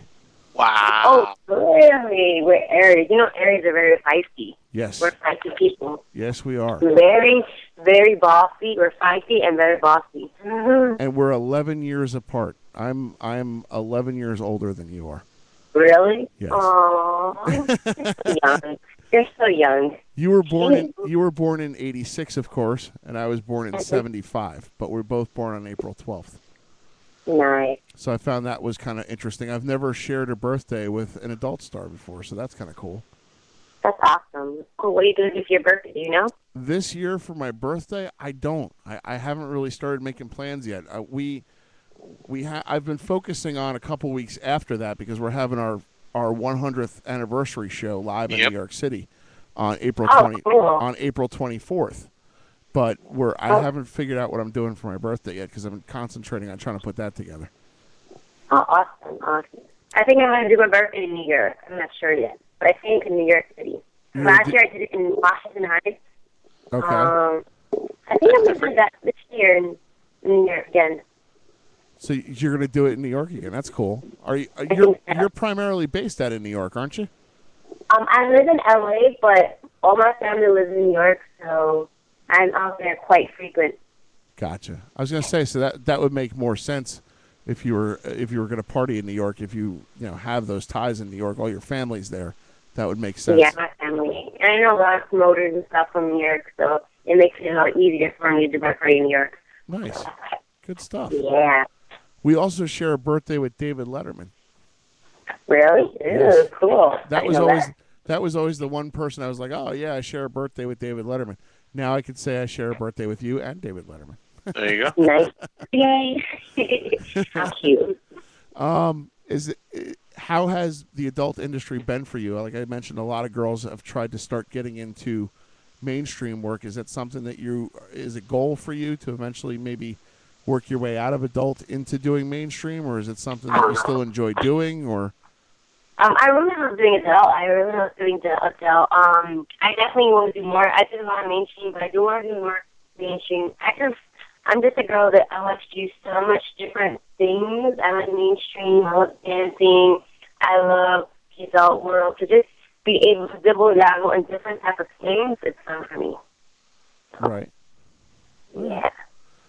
Because I know a lot of girls have, we had Brie Olson on the show a couple weeks ago, and she's pretty much all but abandoned her adult roots. And, it's great that the girls want to make that transition, but for some reason, the mainstream community balks at these girls that want to make that transition and cross over into mainstream for some reason. I don't understand it. I would think that it would be a good thing. I would think. They do, but I think it's becoming more acceptable than previous years. I think it's the gates are opening up little by little for the adult world. Like you see James Dean, he's doing pretty good in the mainstream world, and there's a bunch of stars out there, none to name, that they've been doing really good in mainstream. So I think the mainstream, they're a bit hesitant, but it's becoming more lenient. I would guess it's kind of like anything else. Over time, people's resolve on those issues just wear away, and it just becomes not an issue anymore. Exactly. Is there a type of adult work that you like to do? I know you've done a lot of parodies and stuff, but you've also done a lot of ethnic work, and you've done features as well. I've done a lot of features too. Right, sure. Is there a preference for you when you decide to work with somebody that is there like criteria that you would prefer to do a certain type of adult work versus other types of adult work, or? I really like doing feature movies. It's a lot of fun. It's like a scene behind it, like I played Shakira and it's going through La Flaca. Right. Like that kind of work. I just find it so much fun. If you get to play like a superhero or like a character, So it's better for you if the movie has some sort of a plot line where you can exhibit something other than just having sex on film. Exactly. Like I love Gonzo. Don't get me wrong. You know what? I like it all, but it's good to mix it up. Sure. One day a feature, one day Gonzo, the next day, a parody or something. So I like mixing it up. It shows diversity too. Exactly. Especially, if you wanted to get into doing something else, it shows that diversity that you have those acting chops. One of the things that because people don't understand that even playing, even acting in these movies, these features, you have to learn how to act. You have a script. You have to follow your script. You have to have, facial expressions. You have to really know how to act. Oh yeah, absolutely.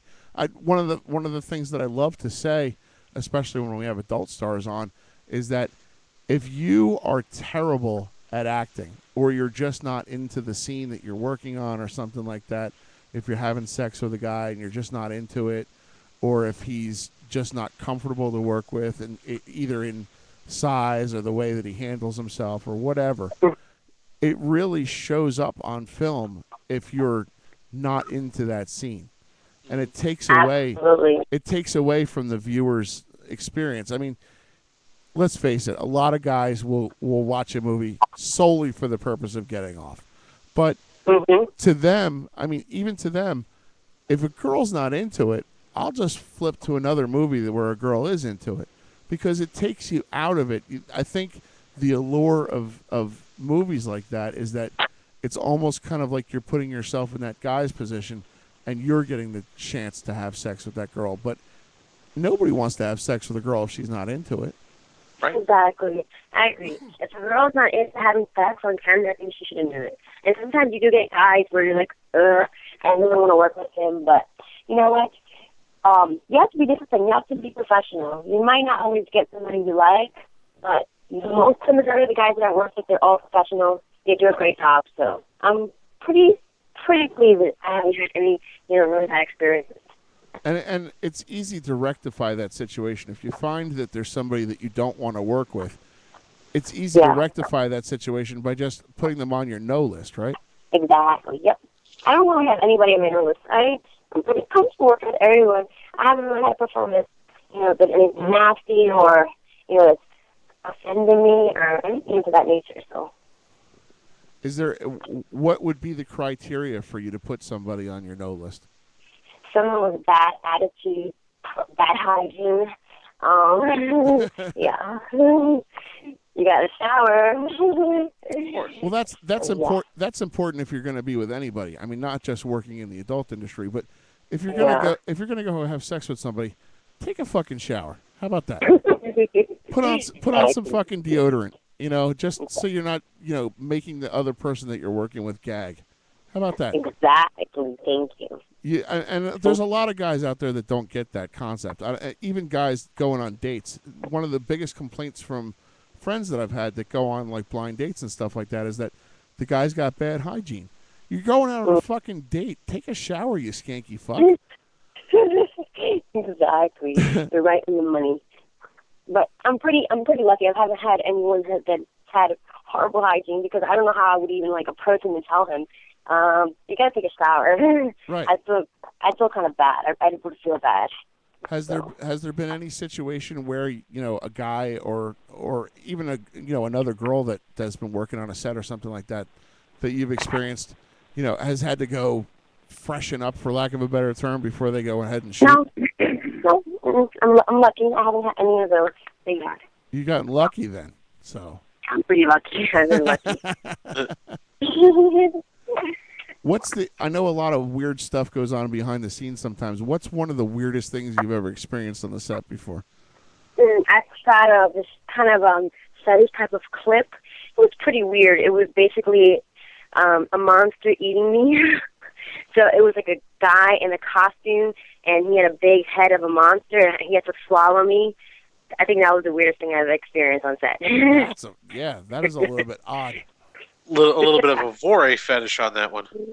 That was pretty weird. You want to talk about a fucking a niche? That is a weird.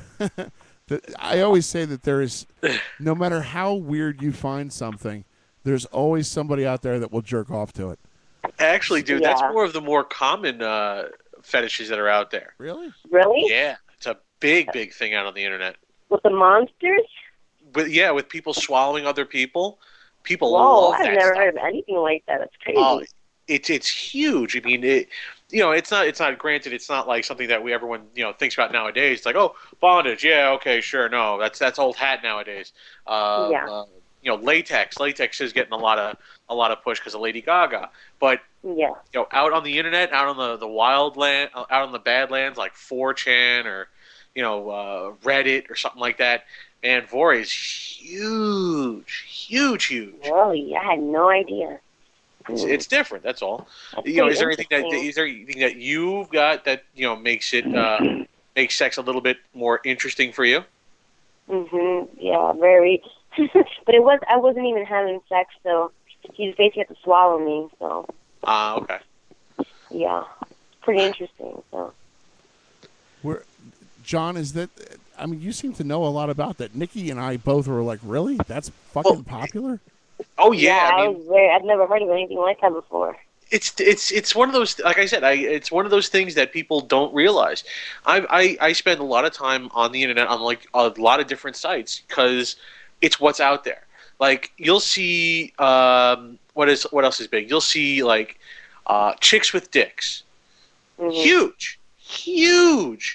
And and the thing though is that it gets more and more complex as you go along. If you get used to it long enough, you'll find out that there are guys out there who care about if the girl has balls or if she has a pussy.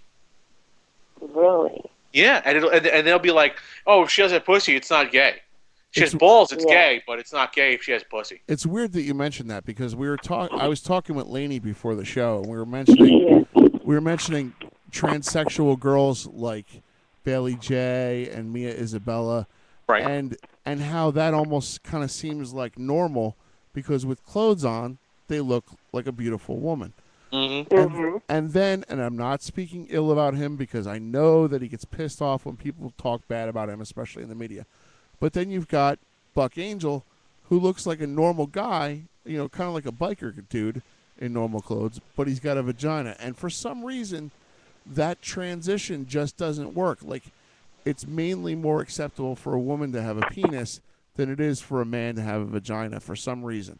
There's still that mental block there, I think, in most people's minds.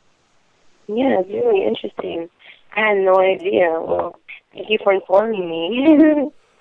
Is there a particular type of fetish that you're into? I like to see, when I watch porn, I like to see girl on girl. I like watching girl on girl shop on scenes. I think that's pretty cool. It's pretty hot. Nice. Yeah. Do you ever get into like rougher stuff? I mean, is that stuff that you'd like to do in your private life, or is it just not really your thing? What do you mean? Like I don't know, like nipple clamps and whips and. No, I'm not into all that. No. No, I like it rough, but when it comes to using that, like, obviously, if they're going to make me scar or bruise or rip or tear, I'll pass. Right. Yeah. It's obviously something that you have to make sure that your body's in prime order for shoots and stuff like that to be able to work with. Exactly, because if you bruise, you might get your other things canceled. So it's like, you have to pick and choose what you want to do. Nice. Is there something that you've wanted to do on camera that you haven't had the opportunity to do yet? Actually, I'm been looking at. I've done everything that I wanted to do on camera. Well, I guess DP. I haven't done DP on camera. So. Is that something that you want to do, or something that you're steering away from? Possibly. I'm not sure yet. Possibly. It could be. I would imagine that's pretty labor intensive. Yeah, because both your holes are taken. For a better term, but yeah, I think so. A lot of girls have stuff that they do in their personal lives that they won't do on camera. Is there something that you enjoy personally that's like a no for you on a camera? Well, kissing. I love kissing off camera. Like the person I date, I love kissing them. Even though I kiss on camera, but not as much. But I love kissing. Kissing is something I love. I love doing off camera. I would imagine there's probably not a big call for that in the industry, is there? What, kissing? Yeah. Well, yeah, you gotta get into your scene, you gotta get passionate about your scene. So kissing is important. Like a lot of people don't kiss. So. But I mean, I can understand getting into the scene prior to actually filming it. But like, once the cameras are rolling, is that something that directors want to see a lot? Is that something that they ask you to do a lot? Is kissing? Well, it depends. Depends on the scene too. If it's like a series where it's very intimate, there's a bunch of features and parodies and not parodies, more features, and just like certain movies are just targeting very passionate and sensual versus hardcore and just fucking hard. Right. So, yeah. I know that you said you like doing features and parodies and stuff like that where you get to show your acting chops. You were in American Dad XXX, an exquisite films parody. Is that? Are you a fan of Seth MacFarlane's work, or did you just? Yeah, that was super fun to do. Yep, I had a great time. It was amazing. That's the American Dad parody. It's super cool. Do you watch American Dad and Family Guy? I do.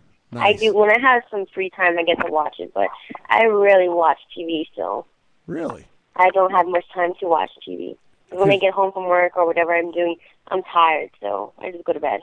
Ah, okay. So yeah. you would think that, we were talking about that earlier. I know us older people, we get fucking worn out easily. But I guess the stress of being on a set is also very tiring as well. Well, it's not. I travel a lot too for work, so traveling, it gets to you. Right. Yeah, I travel a whole lot, so. As proven by the fact that you were in Mexico last week. Mm-hmm. And now I'm back in LA again. I'm back in LA. Nice. I might be going to New York in 2 days because I just gave birth to a baby, so I might be out there, but I'm not sure because they have 2 scenes on Monday and Tuesday, so. Oh. Yeah, so I don't know if I'm going to go to New York because I don't know if I'm going to be able to come back in time. So. Gotcha. So you really do. You fly all over the place. You're constantly flying here, there, and everywhere. Mhm. Nice. I love traveling. It gets exhausting, but I do like it. It's fun. How did you get your start in the adult industry? I know a lot of girls will often start as dancers and things like that. Other girls have told us that they've just gotten plucked out of mainstream life and asked to do porn. How did you get started? I was modeling. I've been modeling for years. I still model. And I was at a convention, and I had a staff from Brazzers approached me, and they convinced me to fly out to Miami, and I shot some scenes, and after that, I was hooked. So. What? Is it something that you... there's a lot of people that, every day they're like, oh, I don't want to fucking go to work. Is it something that you still enjoy doing, or is it something that you have your days where you don't want to go to work, or is it something you absolutely love? I enjoy every minute of it. I enjoy doing what I do. If I didn't enjoy it, I would have left it. So I enjoy what I do. Nice. I definitely enjoy it. Nice. You mentioned that you're going to be at Exotica in Atlantic City. Of course, again, you can vote for Nikki on thefannies.com for non-white chick of the year. We mentioned best oral, best anal, and female Best performer. ethnic, I believe. We mentioned that, and best female of the year. Okay. Hello. Do you enjoy meeting with your fans and stuff like that? Is it something you get a I chance do. to? I prefer it better. I'm good. I love one-on-one and meeting and greeting, so it's a lot of fun. Because I feature dance a lot too, so just like being in person, I think it's a lot. It's a lot better than social media. Right. I mean, there's girls that are on social media a lot, but they don't do a lot of appearances and things like that. It's interesting to ask, these girls why they don't do more, meet and greets if they want to meet their fans and stuff like that so often. But you seem to enjoy it. I mean, that interaction in person is got to be much more different than doing it on, Twitter or Facebook or something like that. Yeah, I enjoy doing it face-to-face. I think some girls can go because they get overwhelmed by too many people around them, so they tend to stay away from that type of environment. Which is understandable, because these conventions get really, really busy and really packed, so some girls just have high anxiety levels, so they can't do it. Right. I would imagine that's probably a big part of what you do. I would think if you have high anxiety, that's going to be a big issue for you, Mhm. Yeah. Very cool. Would you like to take a call from a listener? Sure. Christian, go ahead. You're on the Radio Freaks. Hello? Christian, what's up, buddy? Nothing. I'm on the laptop. I'm on Facebook. Did you have a question for the beautiful Nikki Delano? Yeah, it's probably. I was just gonna ask him like a random question, like maybe what's your favorite food? My favorite food has to be, I like ice cream. It's not really a food, it's more of like a dessert, but I love ice cream. I love cookie dough ice cream. Oh, that's a good choice. Even though I'm really fit, I'm into fitness, but I fucking love ice cream. I don't know, I have an addiction to it. Who doesn't love ice cream? I love ice cream. It's so good, so yummy. And I love Cold Stone ice cream. Oh, so good. You love what?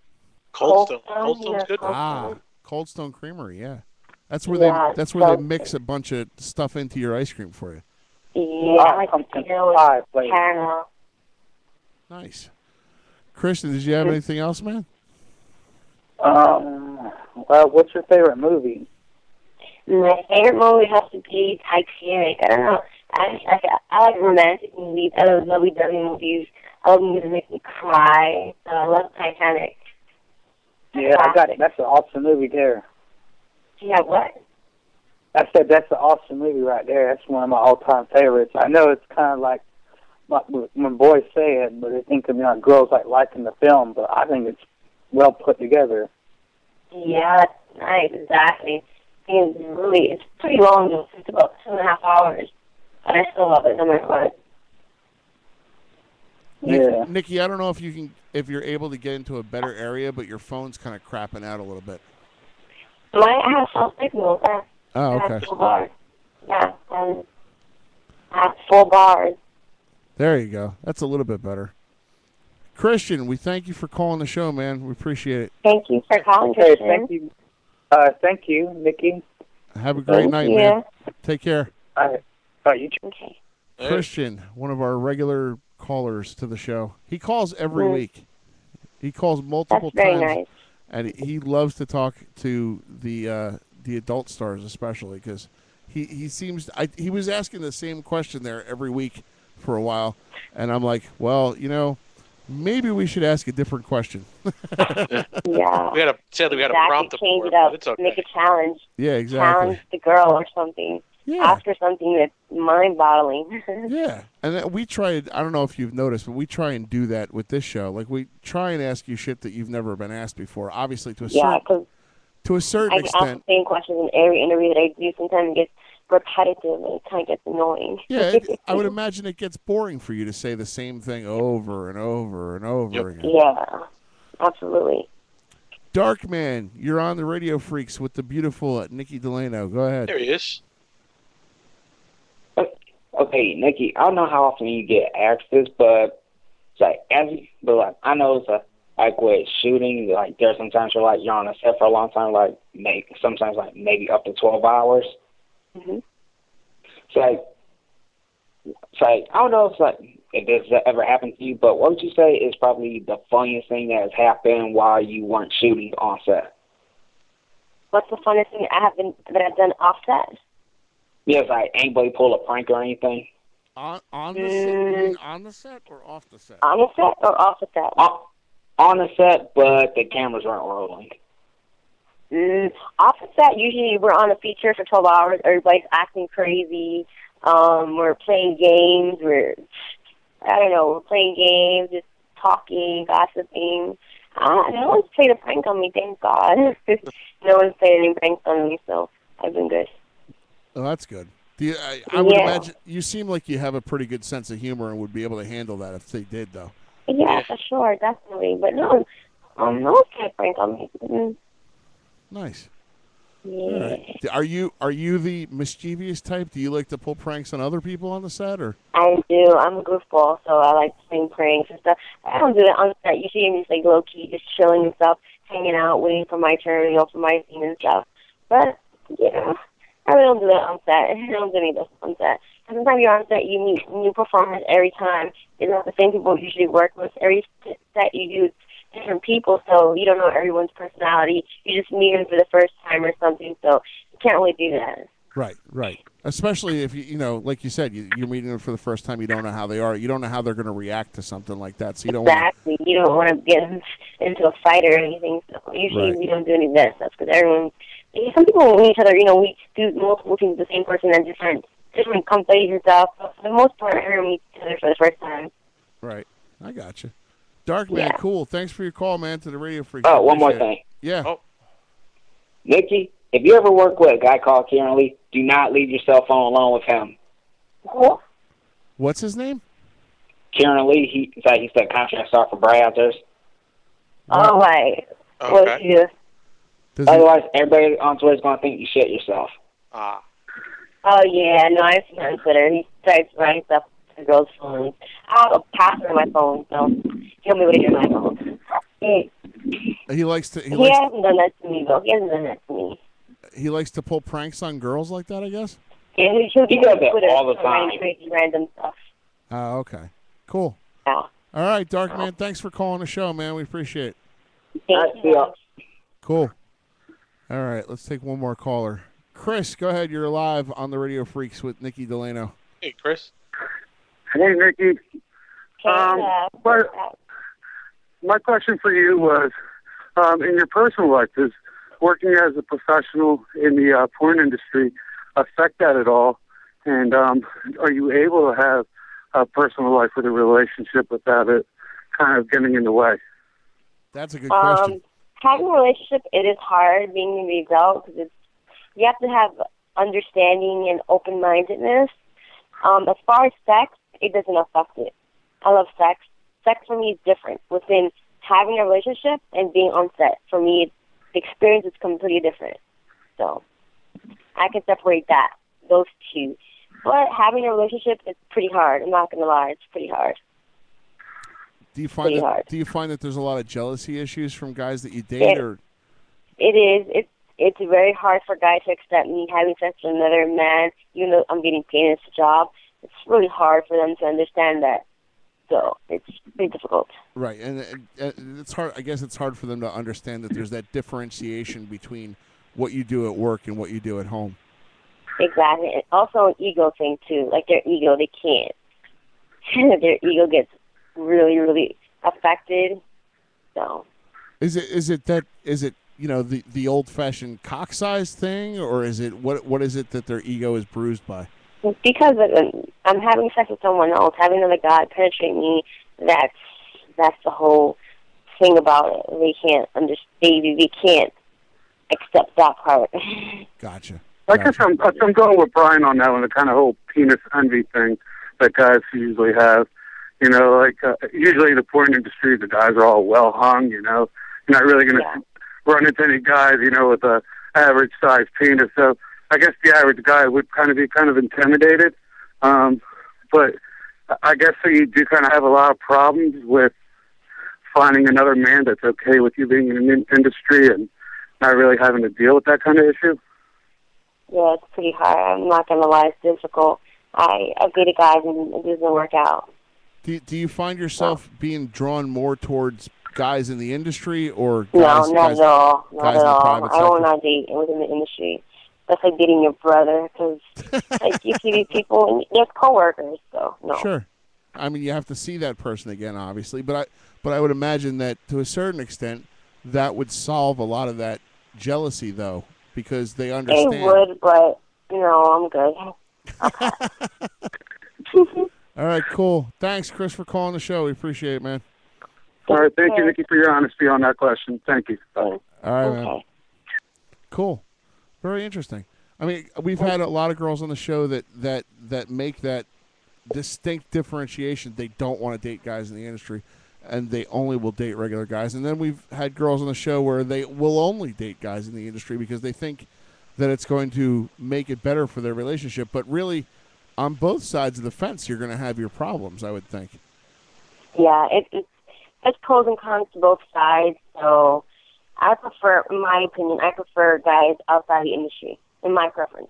That's cool. That's cool. Yeah. You just relaunched your website, too, NikkiDelano.com.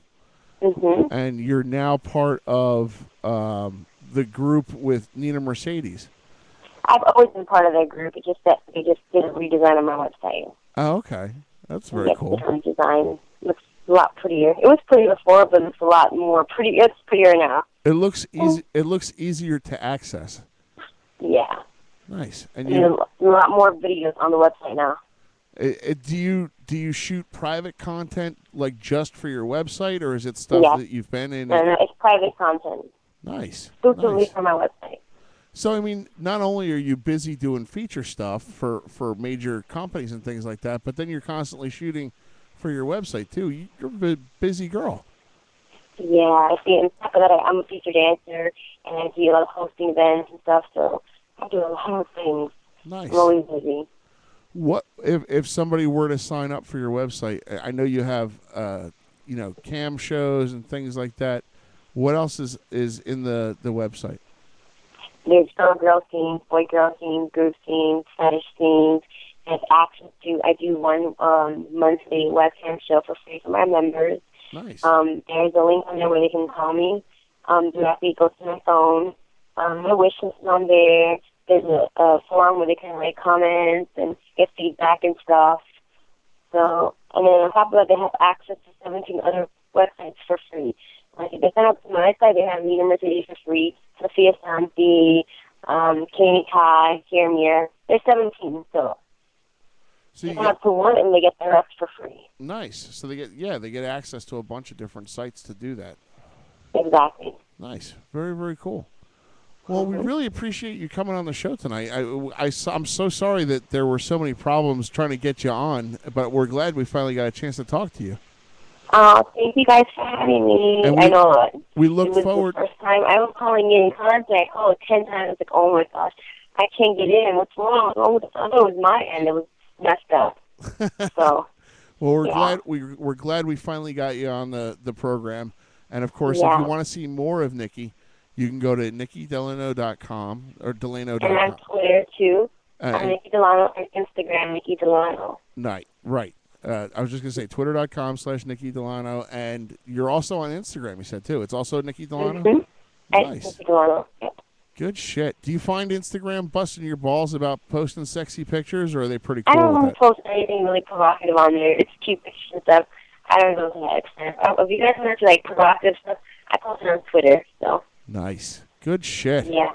And, of course... Well, thank you guys for having me. I really appreciate it. And, of course, you can vote for Nikki at thefannies.com for the Exotica Awards down in Atlantic City later on in April. So we're looking forward to seeing you down at the Exotica Awards. Cool, guys. Well, have a good night, and thank you again. Thanks, Nikki. Have a great night. You too. All right, bye-bye. Nikki Delano, everybody. I keep saying her name wrong. I know I am. It's because we got too used to saying it the other way. Yeah, it's cool. Well, that was very cool. No? Absolutely. another show come to a successful close. Uh-huh. Again, you can check out NikkiDelano.com. Follow her on Twitter, twitter.com/NikkiDelano, Instagram.com/NikkiDelano. And, of course, vote for her, especially for the Ethnic Performer of the Year over at thefannies.com. She'll be at Exotica in Atlantic City. For more information on that, you can either go to thefannies.com or go to Exotica's website, which I believe, if I'm not mistaken, and I'm doing this from memory, is exoticanj.com. It's EXXXOTICANJ.com. And that's got information up there. I know that was for, that address takes you at exoticaexpo.com. So that'll take you to the right place, and you can find out more information about the Fanny Awards and also Exotica, which is going to be premiering at Trump Taj Mahal in Atlantic City for the first time.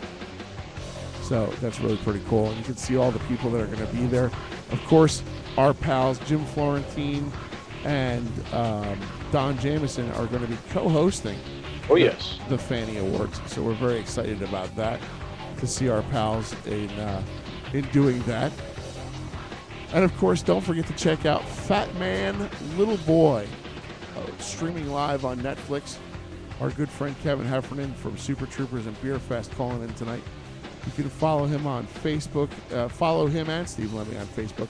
Facebook.com/HeffernanLemme. Follow Kevin on Twitter.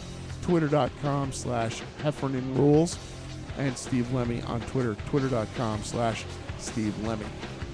I'm glad the show's ending because I'm losing my goddamn voice. I know, you're hanging on for dear life. I'm stretching the last couple vocal cords I have that are useful. And of course, don't forget to follow us on Facebook. Facebook.com/TheRadioFreaks. And follow us on Twitter. Twitter.com/TheRadioFreaks. Follow John, NoFate301. Please. Follow me on Twitter. Twitter.com/WoodFloorLiquor. And you'll be able to get more information if you follow us on our 100th anniversary show. Live in New York City, Headquarters Gentlemen's Club, April 24th from 7 to 10. They're shutting the whole place down just for us. It is ours alone. Yes. We won't be competing with the whole time. Not going to happen. But we will have some great comedians and some beautiful adult stars that will be gracing us that night and will be coming on the show for a little while. So if you're in the New York City area and you want to come down, follow us on Facebook or Twitter for more information as we cultivate it. We're still in the process of planning these things, but we do already have the great Mr. Robert Kelly who will be joining us for that live event. So, another great show, buddy. Absolutely. And you can check us out next week right here at the Radio Freaks, radiofreaks.tv, 9 p.m. next week. Until then, good night. See ya.